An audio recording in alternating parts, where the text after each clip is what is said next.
If you want to improve your website's user experience but don't know where to start, then running what's known as a heuristic analysis is one of the most effective ways to identify and fix usability issues. In this video, I'll break it all down into 5 simple steps.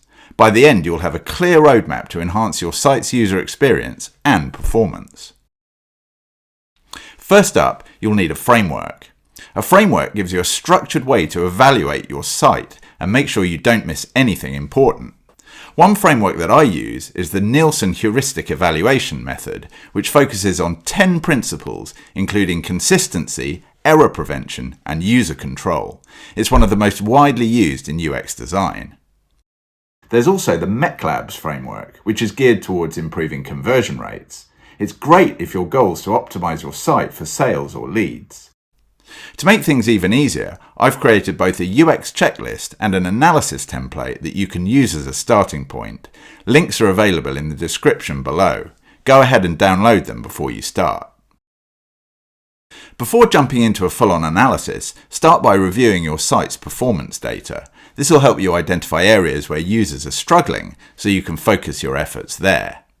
Use tools like Google Analytics, Hotjar, or Crazy Egg. For example, in Google Analytics, look for pages with high bounce rates or low conversion rates. In Hotjar, check out heat maps or session recordings to see where users click, or where they don't. If your product page has a bounce rate of over 70%, that's a clear red flag. By combining this data with your heuristic evaluation, you can dig deeper to uncover what's causing the problem. Maybe the call to action's unclear or the page takes too long to load.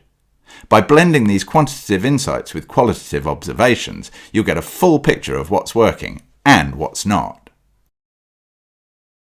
To see your site from a user's perspective, open it up on both a desktop and a mobile device. Start with an initial scan and ask yourself, does anything feel off? Is the design consistent? Are there glaring issues like overlapping text or images that don't load?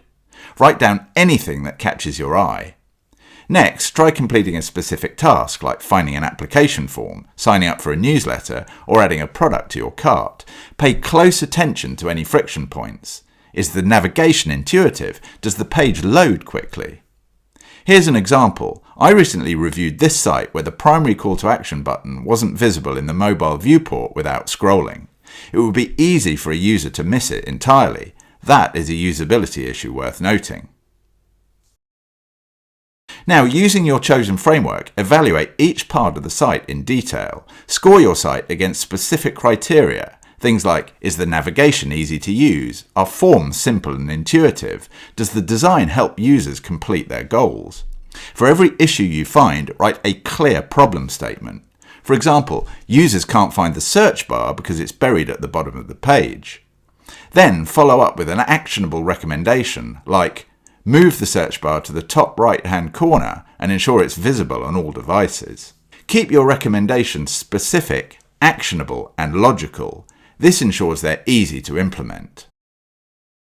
Finally, prioritize your recommendations. Not all fixes are created equal, and you want to focus on changes that will have the biggest impact. Start with a simple framework like ranking each fix based on ease of implementation and potential business impact. For example, fixing a broken checkout button might take 10 minutes and have a huge impact. Meanwhile, redesigning the entire homepage might take weeks and might just yield small gains. If you want something more sophisticated, try frameworks like PI, which focuses on potential, importance, and ease, ICE, which focuses on impact, confidence, and effort, or the PXL framework, which weighs multiple factors. Prioritization ensures you're using your time and resources wisely, getting the best return on your investment. And there you have it. With this step-by-step approach, you can uncover and fix usability issues on your site fast. Don't forget to grab the free UX checklist and analysis template I mentioned earlier. The links are in the description. If this video helped you, please like, share, or leave a comment, and please subscribe to my channel. That way you'll get notified whenever I publish a new video. I'd love to hear how your heuristic analysis goes. Thanks for watching.